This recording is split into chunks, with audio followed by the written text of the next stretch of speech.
भारत भूटान सीमांत जयगांव 1 नंबर ग्राम पंचायत के अधीन गोरखा जन मुक्ति मोर्चा कार्यालय और गोरखा भवन को दखल करने का सनसनीखेज मामला प्रकाश में आया है। गोजमुमो कार्यालय को दखल करने का आरोप खुद गोजमुमो सेंट्रल कमेटी के सदस्य मदन लामा पर लगाया गया है। गोजमुमो की नारी मोर्चा की सदस्य रोमिला लेप्चा ने कहा कि 2007 से गोरखा जन मुक्ति मोर्चा को लेकर कार्य किया जा रहा है और उसी समय जयगांव 1 नंबर ग्राम पंचायत के अधीन गोजमुमो कार्यालय और गोरखा भवन बनाया गया था। इस भवन में लगातार कार्यक्रम होता आ रहा था। भवन में रहने वाले मदन लामा के द्वारा अचानक कार्यालय से दल का झंडा हटा दिया गया है और भवन के भीतर लगे बिमल गुरुंग के फोटो को भी हटा दिया गया है। उन्होंने कहा कि एक पार्टी कार्यालय और भवन को इस तहत निजीकरण करना बर्दाश्त नहीं किया जा सकता। इस विषय को लेकर बिमल गुरुंग को जानकारी दिया जा चुका है। कारण चाहिँ हामी गोर्खा जन मुक्ति मोर्चाको नारी मोर्चा हो है। सुन्नुमा आउँदैछ हाम्रो जुन चाहिँ गोर्खा भवन छ अध्यक्ष बिमल गुरुङज्यूले बनाइदिनु भएको छ हामीलाई। त्यो चाहिँ अहिले मैले सुन्नुमा आउँदाखेरि त्यहाँको पार्टीको झन्डै नै निकालेर राखिदिएको छ अरे भन्नेमा सुन्नुमा आएको छौँ। तर त्यो पनि हामी कन्फर्म भयो हो रहेछ भन्ने। तर आज कसरी चाहिँ त्यो झन्डालाई निकालेर आज त्यो निकाल्ने चाहिँ उसको अब एउटा पर्सनल व्यक्तिगत आफूले नै निकालेर उसले राखेको रहेछ। मदन लामा एउटा सेन्ट्रल कमिटी हो, उसले आफ्नो प्रपर्टीलाई गरेको जस्तै उसले गरेको छ। तर आज म त्यसको लागि चाहिँ एउटा विरोध गर्न चाहन्छु, किनभने पार्टीको झन्डा निकाल्नुको लागि व्यक्तिगत हाम्रो होइन, कसैको पनि प्रपर्टी होइन। यही हाम्रो अध्यक्ष बिमल गुरुङज्यूको भित्र एउटा ठुलो फोटो पनि थियो। अन्त अहिले त्यो फोटो पनि तपाईँको त्यहाँनिर एकदम के अरे कलर लगाएर एकदम उसलाई त्यो फोटो पनि मेटाइदिएको छ। अन्त आज त्योसम्म पनि भएको छ, झन्डा त निकाली है, अध्यक्षको एउटा फोटो भएको त्यो पनि उसलाई त्यो फोटो पनि अहिले नदेख्दाखेरि चाहिँ अब हामीले चाहिँ के बुझ्नु र त्यसमा चाहिँ अब कब्जै गर्नु खोजेको हो कि भन्ने एउटा हामीले जानकारी पाएको छौँ। अनि अहिले जस्तो झन्डा निकाल्नु भएको छ तपाईँले के एक्सन लिनुहुन्छ? कि एक्सन त अब हामीले के लिन्छौँ, हामीले 2007 देखिको लिएर आज गोर्खा जन मुक्ति मोर्चा गरेर आजसम्म हामी आएका छौँ। अब आजसम्मले हामीले गोर्खा जन मुक्ति मोर्चामै छौँ। अहिलेसम्म पनि हामी अब यो चिजलाई चाहिँ हामीले के भन्नु अब उसको अब उसले अहिले मैले हामी सुन्नुमा आउँदाखेरि चाहिँ उहाँले पनि आफ्नो प्रपर्टी जस्तै एउटा कब्जा गरेको जस्तो गरेर उहाँले बसिरहनु भएको छ। त्यो चाहिँ हामी घर विरोध गर्न चाहन्छौँ।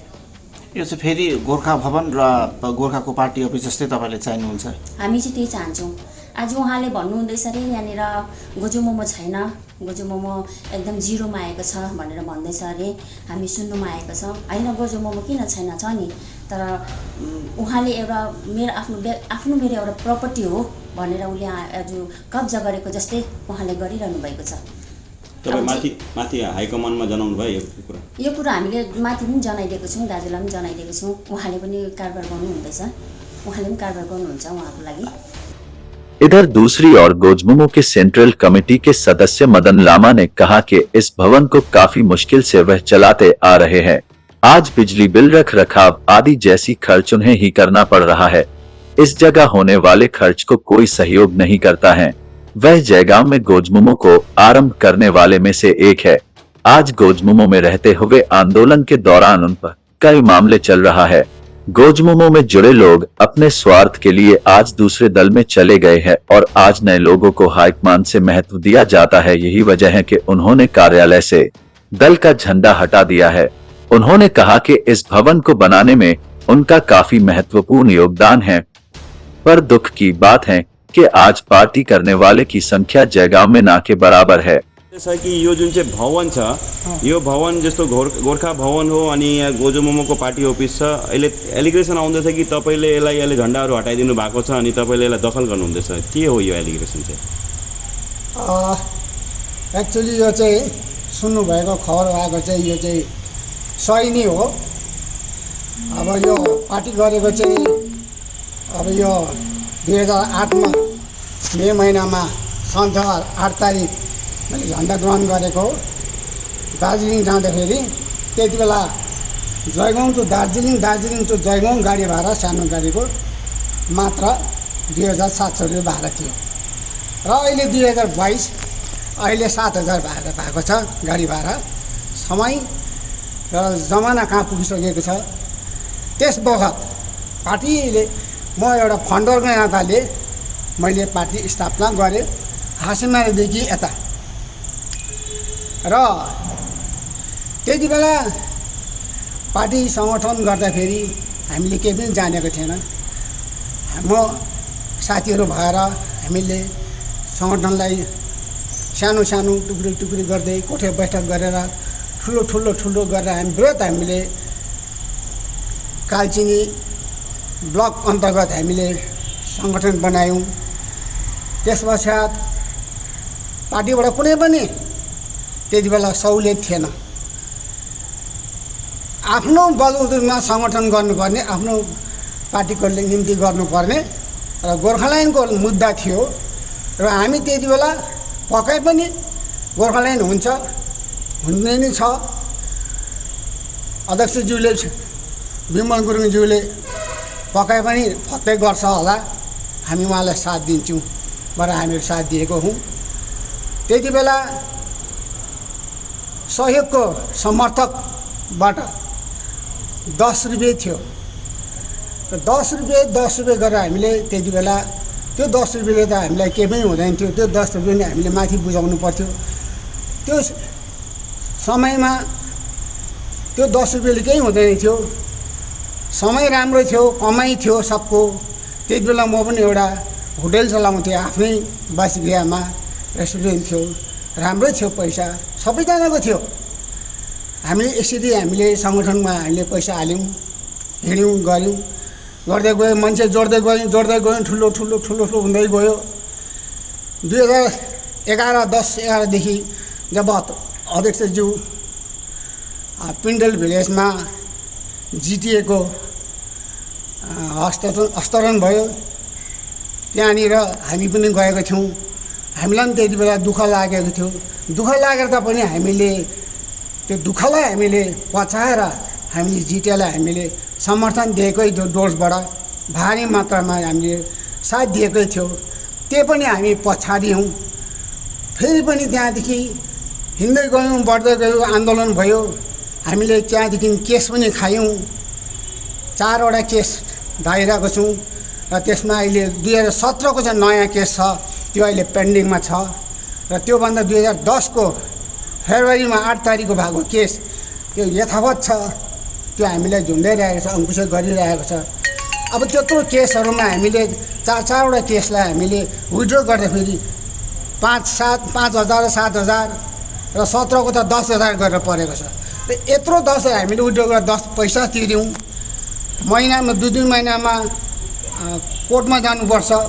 त्यो पैसा हाम्रो गाडी भाडा।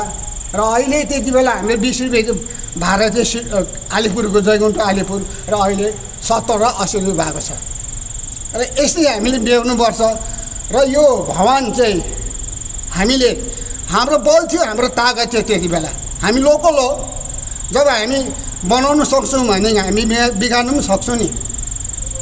17मा ग्लोबलको आन्दोलन भयो, अल इन्डिया बेसिस भयो। त्यति बेला हामीलाई यहाँनिर केस लाग्यो। त्यति बेला हामीले चरम सीमामा हामी थियौँ। त्यति बेला त्यस्तै भएको माथि। र हामीलाई यहाँनिर हाम्रो पनि जिपी दखल थियो, हाम्रो पनि यहाँनिर। त्यति बेला हाम्रो 17देखि त्यो धरपकड भयो, असुर ग्यास गोली चल्यो, सबैजना भाग्यो। भाग्नु पऱ्यो, घर छोडेर जानु पऱ्यो। म पनि भागेँ 3 दिन मात्र। तर म कति दिन भाग्नु, यहीँनिर म बसेँ, रिस्क लिएर बसेँ। तर पनि मलाई एक दिन मलाई रातको 12 बजी मलाई उठाएर लग्यो। तपाईँ गोजुमुको मान्छे, सेन्ट्रल कमिटी मदन लामा, टिएमसी सरकारमा सपोर्ट किन नगरेको, तपाईँको साथीहरू फल्ना सबैको नाम लिएर आयो, सपोर्ट गरे पार्टीमा, तपाईँले किन नगरेको? तपाईँले के छ तपाईँ त आउनुहोस्। मलाई यस्तो पनि भन्यो मलाई। त्यति बेला मैले खानामा मैले सर म यस्तो गर्नु सक्दिनँ, म यतिकै बस्छु बरु म भनेर मैले जबरजस्ती म ढिट भएर बस्दाखेरि म त्यहाँ त्यो बेला मलाई रातको 12 बजी मलाई रिहा गर्यो। 2 बजी राति गऱ्यो। विटनेस चाहिन्छ, विटनेस पनि मैले फोन गरेर बोलाएँ, मेरो आफ्नै समाजको दिनेश लामा मेरो भाइ, उसलाई बोलाएँ र उसले साइन गर्यो। म निस्केँ त्यति बेला र मलाई पनि त्यसले अफर दिएको थियो, आउ टिएमसीमा काम हुन्छ, राम्रो हुन्छ, फेसिलिटी हुन्छ भनेकै थियो। र म त्यस्तो मानिनँ। स्वाभिमान थियो एउटा मेरोमा, हाम्रोमा। त्यति बेला हाम्रो साथीहरू सबैले पार्टी छोडेको थियो, मात्र हामी यहाँ त्यति बेला 2 जना थियो, म एउटा मदन लामा र अमृता राई नारीको। ऊ अहिले सान्डोकमी हुनुहुन्छ, त्यति बेला सान्डोकमी थिएन ऊ। र त्यति बेला 2008 देखि मैले अध्यक्षलाई यो फल्ना मान्छे, यो ढिस्का मान्छे, यो ब्लकको, यो शाखाको फल्ना शाखा भन्ने चिनाव परिचय गर्थेँ मैले। र अहिले आएर त अब अध्यक्षले पनि अनदेखा गर्छ, जो चिना जो गरे यो पो रहेछ त्यो पो रहेछ। पुरानो हालत त वास्तव छैन। जो एउटा खाटी इमान्दार आफ्नो पैसा हालेर पार्टी गरेको त सतत गर्नु सक्दैन नि, एक दिन हुन्छ होला भनेर पो गरेको त। र गर्दा हिँड्दा यो भवनको निम्ति एउटा हामीले जग्गा चाहिन्छ हामीलाई भनेर हामी त्यहाँनिर हामी कृष्ण मन्दिरको छेउमा भाडामा थियो हामीहरू। त्यति बेला 2000-3000 रुपियाँ भाडा थियो। त्यो चल्दाखेरि 6 महिनासम्मको भाडा त्यहाँनिर तिर्नु सकेको थिएन। त्यति बेला मैले आफ्नो अन पैसा म मेला गर्थेँ, अर्गनाइज गर्छु मेलाको प्रेसिडेन्ट लोसर मेलाको। त्यति बेला मैले 95,000 95,000 दिएको। त्यति बेलाको अध्यक्ष शाखाको श्री आनन्द विश्वकर्मा जिउँदै हुनुहुन्छ, भाइ हामीसँगै डेटमा छ। उहाँले रिसिभ गरेको छ शाखाको पेटमा 95,000 रुपियाँ, मामुली हो। र त्योभन्दा अगाडि 2008मा फेरि मे महिनामा त्यति बेला मेरो 40,000 थियो, म कमाउँथेँ। त्यही पैसा हामी सक्यौँ। यसो गर्दा यहाँनिर एउटा भवनको निम्ति हामीले प्रोसेस गऱ्यौँ, बगानसँग जोगाजोग गऱ्यौँ। साथीहरू पनि हुनुहुन्थ्यो त्यति बेला, हामी पार्टीमा जडित हुनुहुन्थ्यो 2-3 जना। उहाँहरूसँग बगानको ट्रेडमा काम गर्नुहुन्थ्यो।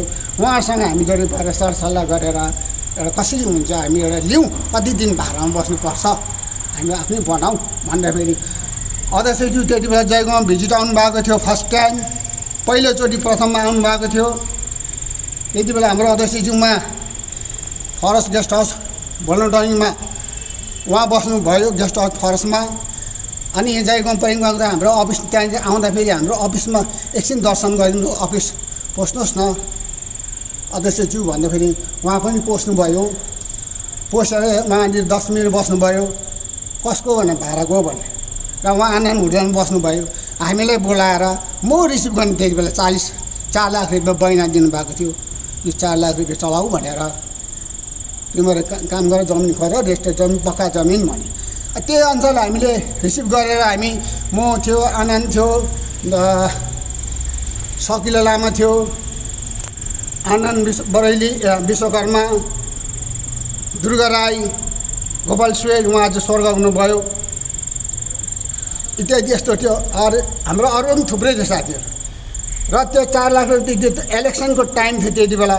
त्यो इलेक्सन साथी कतिले 4 लाख रुपियाँ दिएको ललिपप नचलाउँ, नगर्नु, इलेक्सनमा गरौँ, चलाउँ, यो पनि भनेको थियो। हामी मानेन, गर्दाखेरि हामीले दिन्छ होला, दिनुहुन्छ उहाँले पक्कै भनेर चाहिँ हामी डेटमा बस्यौँ। र उहाँले दिनु पनि भयो। र हामीले बगानसँग एउटा लेखापढी गरेर बगानले हामीले एउटा काटेर दिनुभयो। र कम्युनिटी हल भनेर हामीलाई दिएको हो। यो पार्टी कार्यालय गोर्खा भवन भनेर र यो पार्टीको मात्रै भनेर चाहिँ दिएको छ होइन। यो हाम्रो ताकत थियो त्यति बेला। हामीले आफ्नो बलबुद्धिमा हामी समय त्यस्तो थियो हामीले गऱ्यौँ। हाम्रै बलबुद्धिमा आफ्नो ताकतमा हामीले पार्टी कार्यालय हामीले खोलेको हो। र 2013मा कम्प्लिट भयो यो घर। नेकेट 13,80,000 दिनुभएको नेकेट यो बनाउनु। यो खालि बनाउनु मात्रै, माथि उता छाना डङ्गै छ, उतापट्टि पानी चुन्छ र भत्किएको छ। यो केही पनि छैन यसमा। उहाँहरूले त्यति बेला प्लास्टर गरेको, रङ गर्नुपर्ने, रङ त घर त बनायो, बिल्डिङ सबै बनायो, कलर सबै फिटिङ भयो। तर अब त्यति बेला हामीहरू बस्दैन थियौँ आफ्नो घरले सबैजनाको। यहाँनिर चाहिँ अब गाँजा खानेहरू, ट्याब्लेट खानेहरू, ड्रग्स खानेहरू, मसिनो मसिनो केटाकेटीहरू, ठुलोहरू पनि आएर यहाँ पुरा बदमास ताला तोडेर गर्ने, ढुङ्गा हान्ने, भित्रको कलर सबै तोडेर लाने, ऐना त्यो टुथपेस्टहरू राख्ने त्यो ऐनाहरू सबै चोरेर लाने, हामीबाट सबै चोरिदिएको थियो। र त्यति बेला फेरि अध्यक्ष आउनुहुन्छ भन्दाखेरि चाहिँ प्रवीण सुब्बा, उहाँ हाम्रो अध्यक्षको विश्वासी हो, छेउकै हो, उहाँ आउनुभयो। लु अब गर्नु बनाउनु पर्छ भने लु बनाउनु त भनेर चाहिँ फेरि 20,000 रुपियाँ खर्च गरेर यो ऐनाहरू सबै फेरेको, ऐनाहरू यो कलरहरू अब के गर्नुपर्ने सबै हामी गरेर बस्यौँ। अनि रङहरू पनि गरेको 3 ताल रङ गऱ्यो। हेर्नुहोस्, रङ गरेर 3 ताल रङ गरेर फेरि फर्स्टमा गऱ्यो 18,000 गयो। 3 वर्ष बादमा फेरि 16-17मा फेरि गरेँ मैले, त्यति बेला 14,000 लाग्यो। अनि फेरि त्यो पहिला फर्स्टमा गरेर फेरि त 25,000 लागेको थियो। अब रङ गर्नु धरि एउटा कसैले सहयोग नगर्ने पैसा थियो, गऱ्यौँ हामीले। र यो रङ गर्ने सहयोग गर्ने साथी एउटा छ, अमृता राई, नारी मोर्चाको सेन्ट्रल कमिटी। त्यति बेला चाहिँ उहाँ चाहिँ शाखाको सेक्रेटरी हुनुहुन्थ्यो, सचिव हुनुहुन्थ्यो। र उहाँ चाहिँ अहिले चाहिँ सेन्ट्रल कमिटी हुनुहुन्छ। उहाँ मात्रै सहयोग दिने। बिजुलीको बिल मिटिङ भाकै अध्यक्ष आउनुहुन्छ, बस्नुहुन्छ, हेलोजिनहरू 4-5वटा बोटो देखिहाल्छ, यहाँभित्र छ फ्यान, एसी चल्छ। यहाँनिर भोकर त यहाँनिर रेल जन्सन बसेको थियो, त्यत्रो स्ट्यान्डिङ फ्यानहरू चलायो। पैसा छैन, कसले दिन्छ पैसा? तिर्दा छैन, साथीहरू नभएपछि कसले तिर्ने? आफूले तिर्नुपर्ने। र अहिले 2022मा चाहिँ खतमै भयो। जस्तो झन्डी हल्लिन्छ आफू पनि त्यस्तै हल्लिने भयो, केही पनि छैन। र कसैले पनि एउटा चेयर, एउटा टेबल, एउटा पर्दा घरि ल्याएर दिँदैन। अनि यस्तो हुन्छ। को छ पार्टीमा अहिले? मै त छु। मैले फोन गरेँ भने आउँछ, फोन गरेर आउँदैन। मै त हो, कोही पनि साथ दिँदैन। त्यो एउटा दुईवटाले सङ्गठन चल्छ, थाम्छ। जगमा यस्तो जिपी हाम्रो 25,000 हाम्रो भोटर छ जिपी 1मा, जिपी 2मा 27,000 छ, दक्षिणपाडामा 15,000 छ। थाम्छ 4जनाले 5जनाले सङ्गठन, पार्टी चल्दैन त्यस पाराले त। एउटा हुनुपर्छ, एउटा गुडविल हुनुपर्छ, सघाउनुपर्छ के छ कसो छ, कसरी चल्दैछ सङ्गठन, पार्टी, युवा कस्तो छ, नारी कस्तो छ, छैन। सब बेरोजगारी। बेरोजगारी भएपछि कति दिन बस्ने? उहाँहरू जान्छ त आफ्नो आफ्नो बाटो लाग्छ। मदनज्यू, अब एउटा पोइन्टमा आउँ हामी होइन। तपाईँको यो इतिहास हामीले बुझ्यो। अहिले जस्तो छ, यो भवन बनाउनुको निम्ति तपाईँको विमल गुरुङज्यूले 13 लाख रुपियाँ दिनुभएको रहेछ। 13,80,000 13,80,000। झन्डा छैन, झन्डा निकालेको। जब म झन्डा लाउँछ कसले सहयोग आउँदैन। गोजुमुखलाई भनेर लु त अब आउँछ, हामीलाई भ्यालु दिँदैन। जिपीमा गएर गोजुमुखको मान्छे भ्यालु दिँदैन, थानामा गएर गोजुमुख मान्छे भ्यालु दिँदैन, पञ्चायत अफिस ब्लक अफिसमा गयो भ्यालु दिँदैन, कहीँ पनि भ्यालु दिँदैन हामीलाई। न टिएमसी पार्टीले हामीलाई घटक दल भन्छ, खोइ घटक धर्म निभाएको खोइ, त्यो पनि भ्यालु दिँदैन। र आफ्नो पनि आफूले भ्यालु दिँदैन। त हामी के गर्नु? अब यहाँ मैले बसिरहेको छु, देखिरहेको छु, यहाँनिर कतिजना मिटिङ गर्न माग्नु आयो भनेदेखि चाहिँ लु सरसफाइ गरेर बिजुलीहरू चल्छ, त्यहाँनिर बत्ती जल्छ, पानी चल्छ, त्यसको चाहिँ तपाईँले यति सुविधा दिनुहोस् है भनेर एउटा मात्र 500 रुपियाँ 1000, त्यति पनि दिँदैन मान्छे, आउँदैन। हेर्नुहोस्, जतातता हल छ, यहीँ छ, यहाँ पर हल छ, यता माथि बढी दोकान उता छ, खोक्लामै छ। त यहाँ त 500 रुपियाँ दिनु मान्दैन मान्छेहरूले। अब हेर्नुहोस्, अनि के गर्ने त? मिटिङमा त आउँछ त मान्छेहरू, मिटिङ हुँदाखेरि त। त्यति बेला टिएमसीमा गएको थिएन, बिजिपीमा भर्खर सुरु हुँदै थियो, जाँदै थियो सङ्गठन मान्छेहरू आउँदाखेरि 5जना 10जना 15जना खाना खुवाउनु पर्थ्यो। कहाँबाट आयो पैसा खाना?